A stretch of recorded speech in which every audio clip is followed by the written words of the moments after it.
Hello, students. In today's lecture, we'll be learning about the concept of business and its scope. Now, what is business? You have learned, this is actually the repetition. You have learned already this concept in 12th standard in your organization of commerce subject, but still it's a repetition. Before we go for the concept of management, we must know what is meant by business.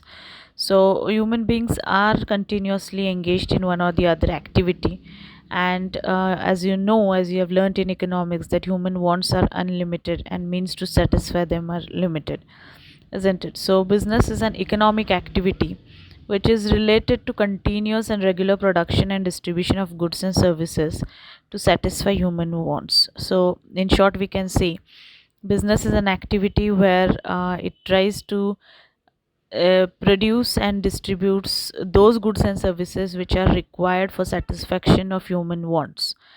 Also, we all need physiological needs are very important, or they are also called as basic needs, which are food, clothing, shelter, air, water. Okay, so we should also we also have many other household requirements to be classified in our daily satisfied in our daily lives, right? Whenever we any need arises, when we feel like purchasing anything, we go to the nearby shop, and we ask demand that product from the shopkeeper, right? And we online purchase it, or these shopkeepers gets them from wholesaler, and wholesaler gets them from retailer. Okay, so these all people, shopkeepers, wholesalers, these manufacturers, they are all doing their business, and therefore they are called as businessmen. So businessman is a personnel who is doing a business, right? Then let us see the definition of business. The first definition says, which is given by Stephenson: the regular production or purchase and sales of goods undertaken with an objective of earning profit and acquiring wealth through satisfaction of human wants is called as business. So as I said, that human wants are unlimited means to satisfy them are limited, and therefore every businessman is trying to satisfy the human wants. So this definition says that it's a regular production or purchase and sale of goods undertaken with an objective of earning profit. Students, this is more important. Earning profit is more important. Unless and until you have the objective of earning profit, it can't be termed as business. Okay, so business is always done with a primary objective to maximize the wealth, to acquire the wealth, and to earn maximum profit. Okay, and satisfaction of human wants. So if you are doing it without any profit purpose, then it will not be called as business, it would become a social activity rather. Okay, then the next definition, which is given by Dixie, is that business refers to form of activity conducted with an objective of earning profit for benefit of those on whose behalf the activity is being conducted. That means for your customers, for human beings for whom you are producing the products and services, your objective is to earn profit by offering them those products and services. And the last definition, which is given by Lewis Henry, is that human activity directed towards producing or acquiring wealth through buying and selling of goods. This is the simplest definition of all the three, so you can learn this one. It's acquiring wealth through buying and selling of goods. Okay, so this is the definition. These were the three definitions. Then let us see the scope of business. You have learnt it, as I said, you have learnt it in 12th standard. Scope of business. Business is divided into two parts: industry and commerce, where industry is another. Further, it is divided into primary industry, secondary industry, and tertiary industry. Right, so primary industry is again further divided into agriculture, extractive, and genetic. Now, what is primary industry? Primary industry is an industry which is concerned with nature, it is concerned with natural resources. It is nature oriented industry. The products of primary industries may be used as output of secondary industry.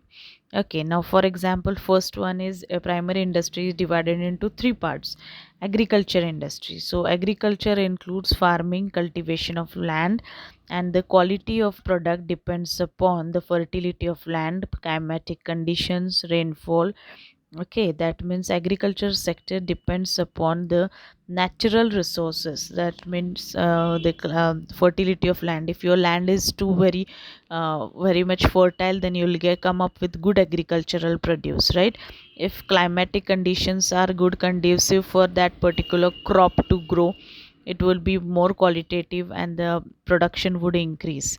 If you are having good amount of rainfall in your area, then you will have your good products, isn't it? So good produce will come. So this is agriculture industry. Then you are having second is extractive industry. Extractive means what? To extract something from something, isn't it? So in this you come up with fishing, forestry, extracting oil you get it from oil wells below the ground, right? So you extract oil. Okay, so fishing also, fish is a natural, it's made by nature, isn't it? So fish, you extract fishes. So it draws out products from natural resources which are in raw form. Oil also, when you extract it, you make certain processes on oil and then you use it. Okay.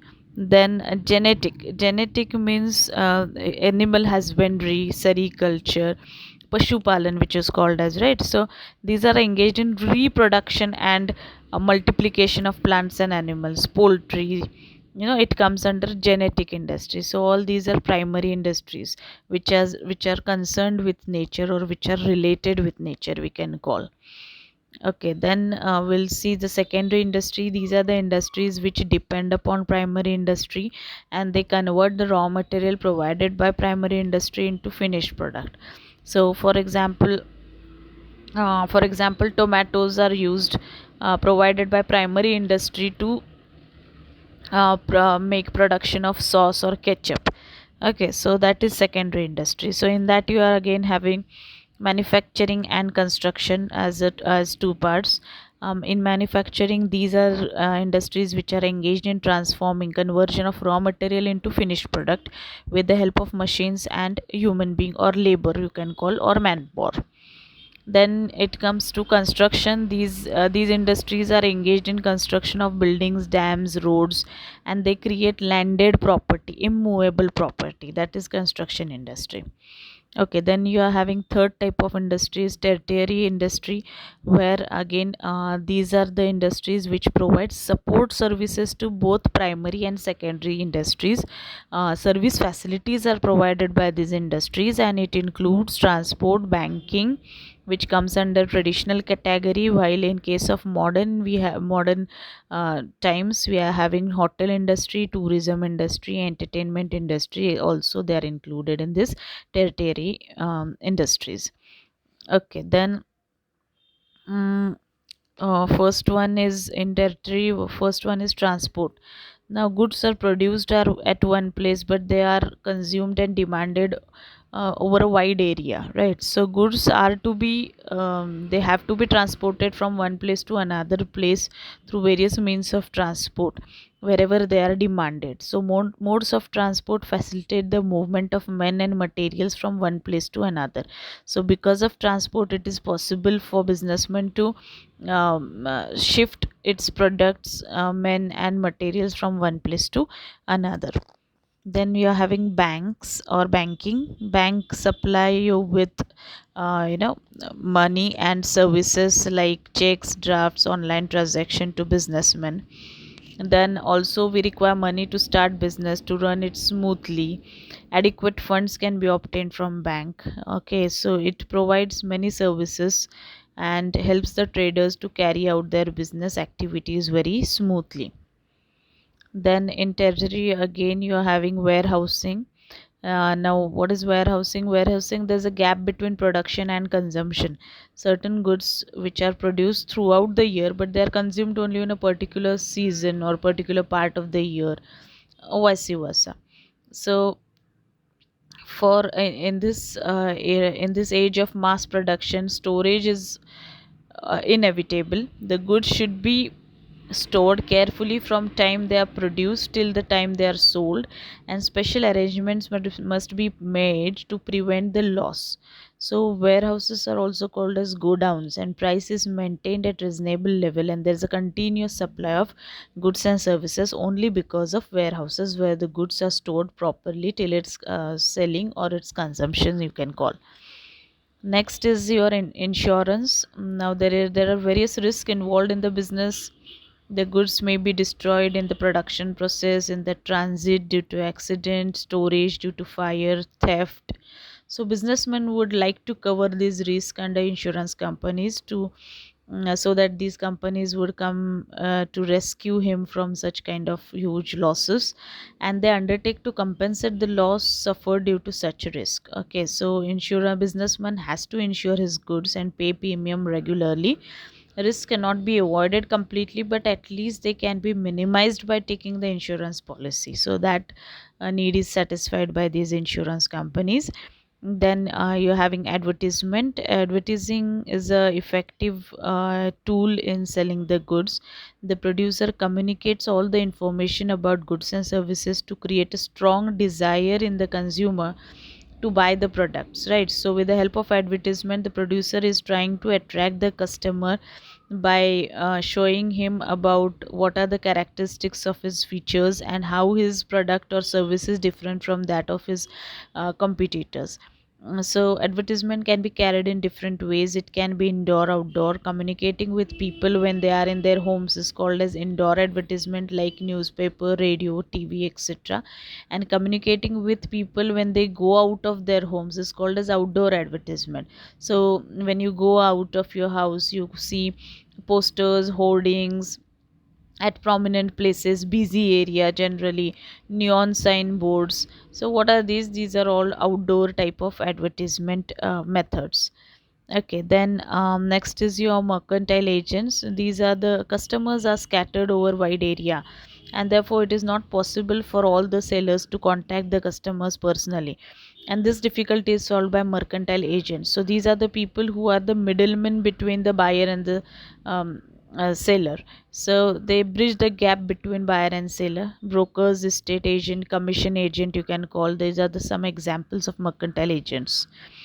And next one, last one, is your communication. So in today's world there is information exposure. Information has to be communicated, and there is need of communication facilities facilitating the traders, producers and consumers to exchange information with one another.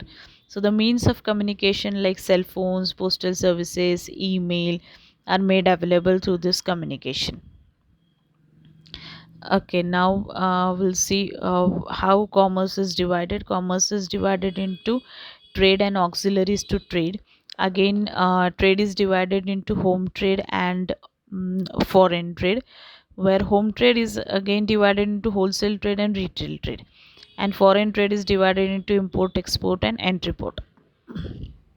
While in case of auxiliaries to trade, we are having again the same territory industries like transport, warehousing, insurance, banking, advertisement, mercantile agents and communication, which I just now explained you.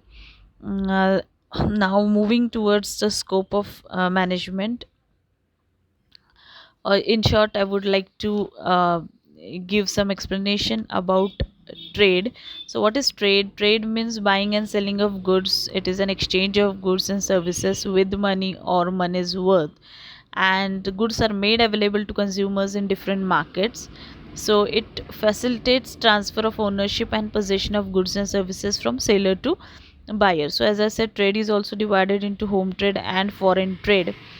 So what is home trade? Home trade means whatever business or buying and selling of goods is undertaken within the boundaries of a country, within our own country, it is called as home trade.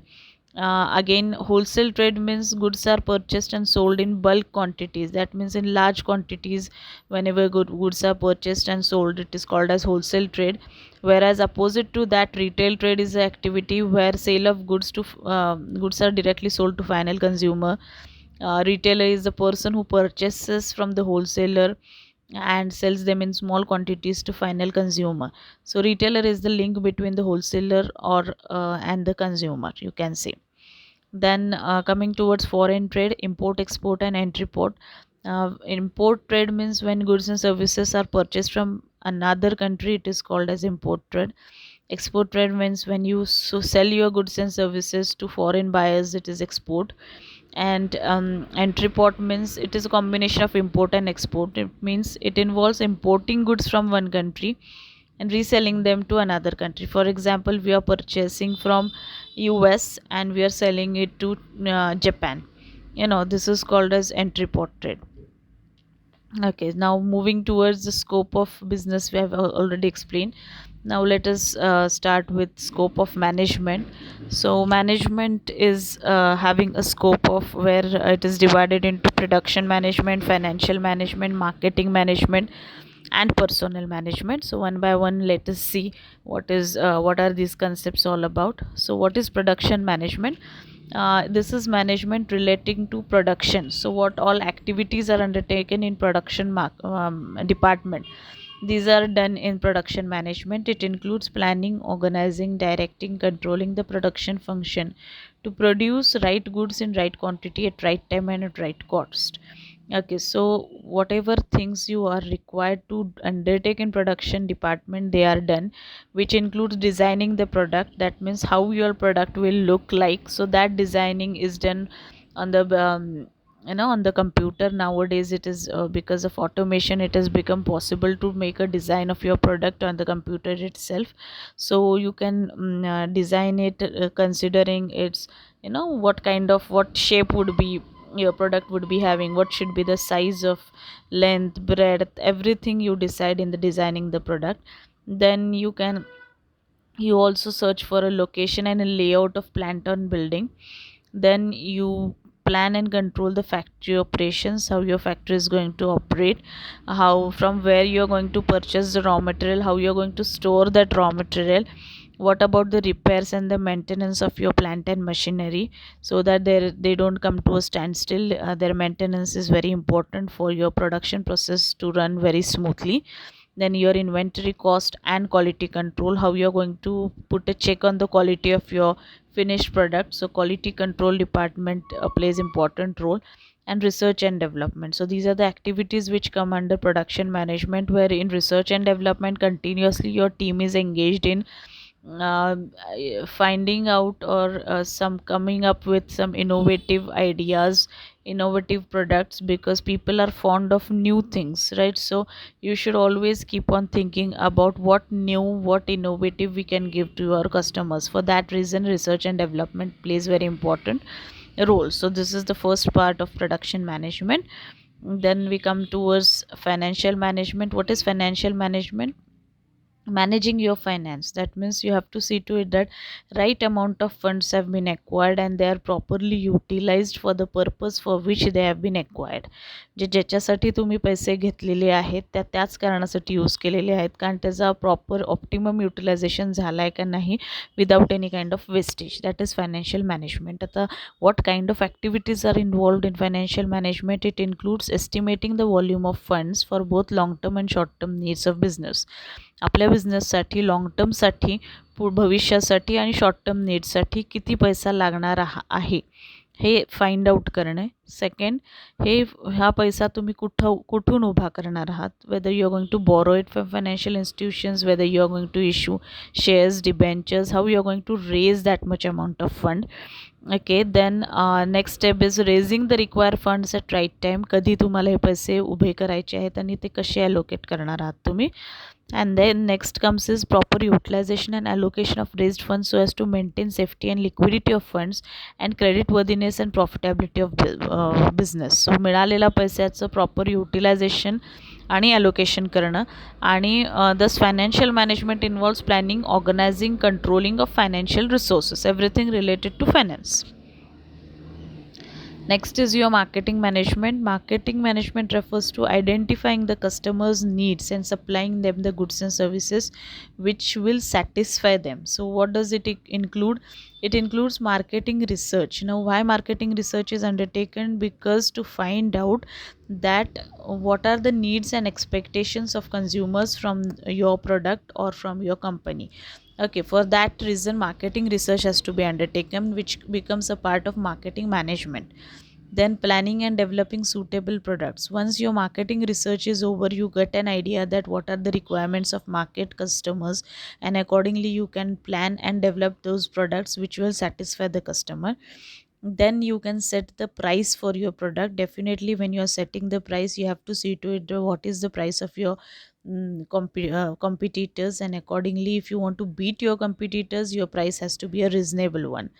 Then next one, you are going to select the right channel of distribution and the promotional activities to be undertaken. As I said, indoor advertisement, outdoor advertisement, various types of salesman sales promotional activities, because you want to communicate with your customers about how your product is unique and how it is different from others, what are the features of your products and why it is so very useful for the customers, and what's the reason why your customers need to buy them.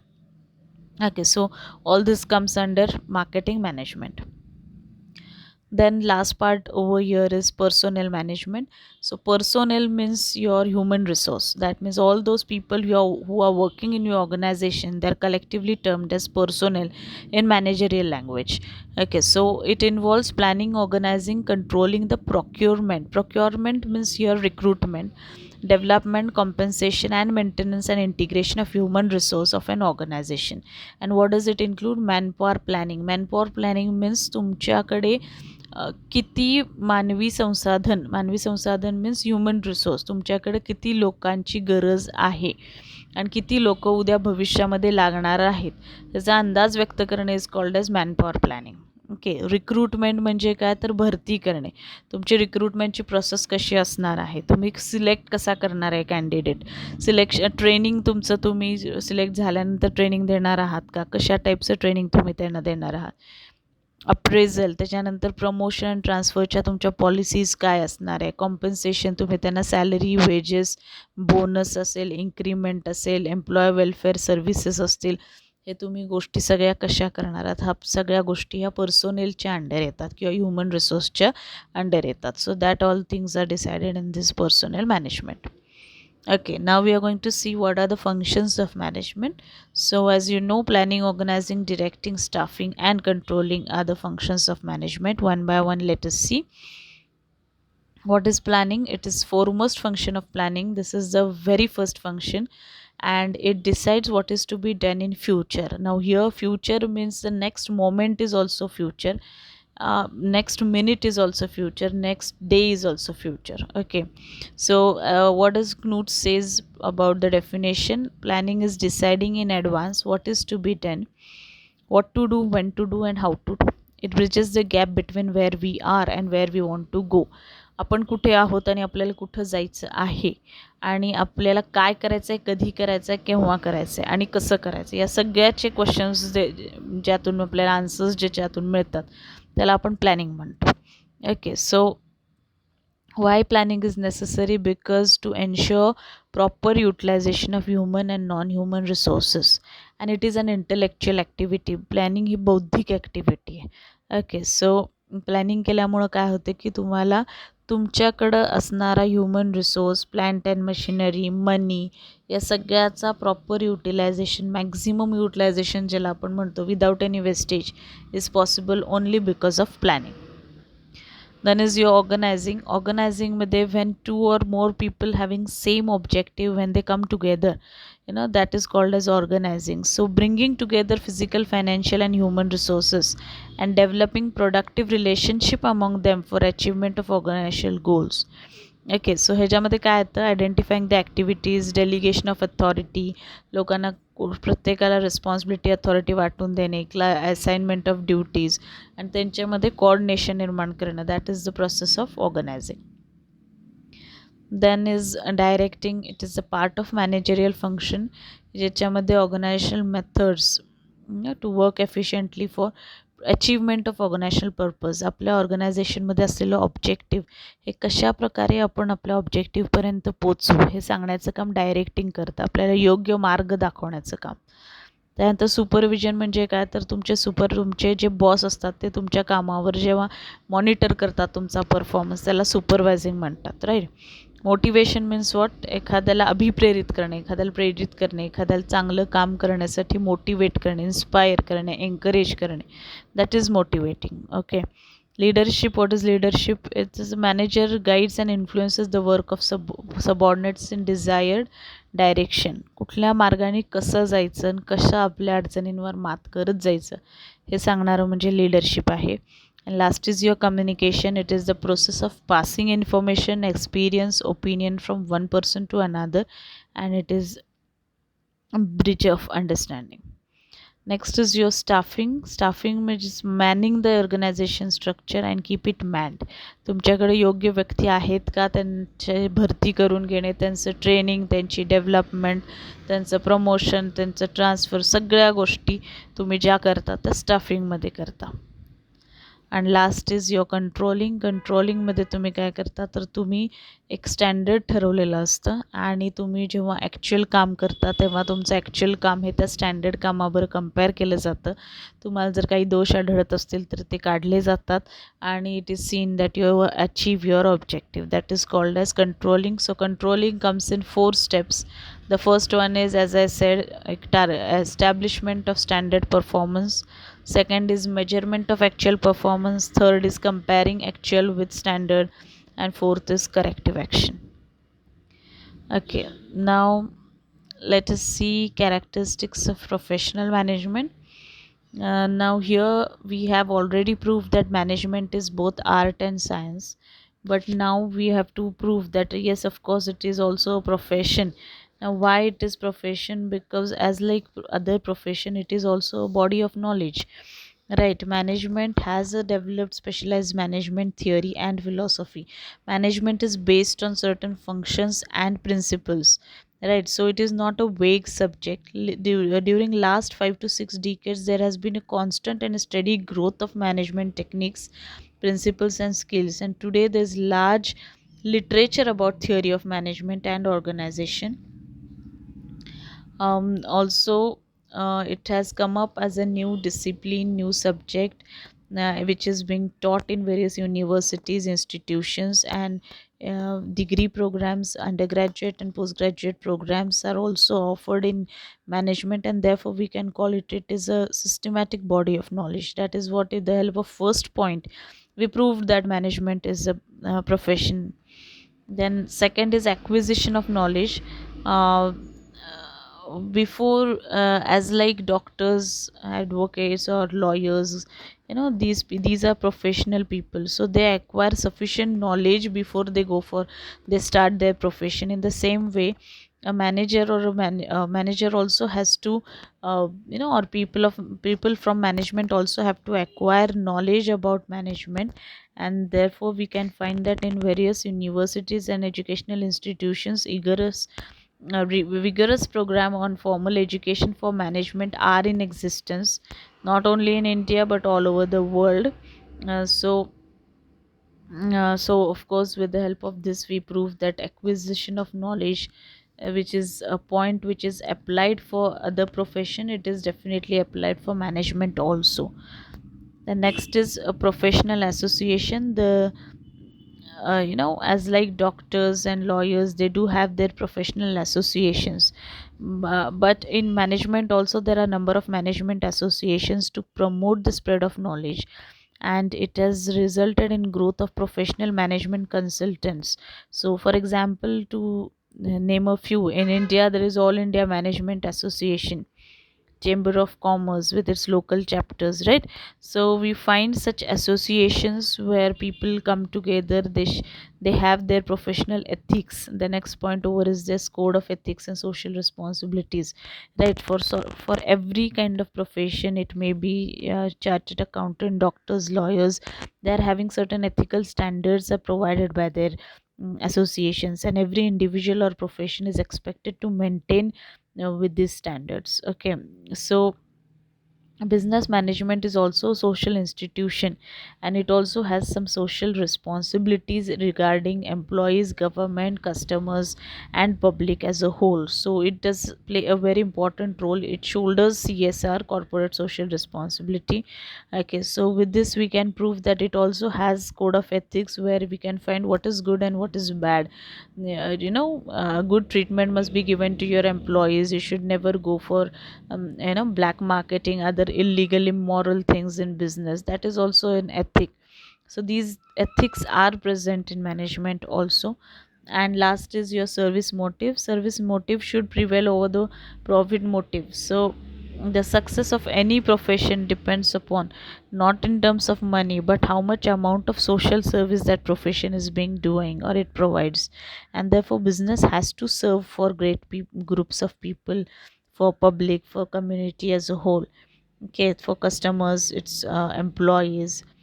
So with the help of all these 5 points, we proved that yes, management is also a profession because it is having all sorts of features which are required for a professional management. Okay, then we are going to see what is the need of professional management. Why in today's world we thought that professional management is required? Because the first point is innovation. So in innovation, of course, as I said, that today's customer wants everything new. He is attracted towards new things, so it is essential to generate new ideas, new product, new technology. And innovation helps to gain competitive advantage in today's competitive business world. And therefore professional management makes it's possible to have innovations in its organization. Next is your corporate image. An image of business organization depends upon professional management. It helps the organization to enhance its image because efficient management is required to improve the quality of goods and services offered by the company. A good image of company creates confidence about the company in minds of customers, investors, employees, and other stakeholders. So image can be created if you are having a professional management. Next is your optimum use of resources. Of course it helps this because the it brings good results. If you're having efficient management, it leads to profit maximization. And good devoted management helps to reduce the wastage of resources. Next is your teamwork. Professional management develops team spirit in organization, and only if you are having a good team, it brings success to organization. And there is a need for teamwork among the employees in the organization. So, professional manager, if they are positive in approach, it helps in team building and in organizational development. So motivation of employees. Professional management knows the importance of motivation of employees. It focuses on motivation of employees through various incentives. Monetary, non-monetary benefits or incentives are provided, because of which motivated employees work with the devotion and dedication for the success of the organization. Then high efficiency. An organization becomes more efficient because of positive approach of professional management, and it increases the efficiency in organization, in which because of which you get good return. It gives more returns to the company, more profit to the company. Next is less wastage. Positive approach, as I said, of professional management reduces the wastages. Motivation helps to workers to work very with full dedication. It keeps constant watch and use of resources and avoid excess and unwanted use. Therefore wastage gets reduced. And last is better quality of workers life. So professional management shares the fruits of productivity and efficiency with workers. They are rewarded with monetary and non-monetary benefits, and good working conditions are also provided, and thus the quality of their life increases. Industrial relations are also improved. Therefore professional management is required because we are having all these 8 benefits which we get it from professional management. Okay, so with this I end with today's lecture. Thank you.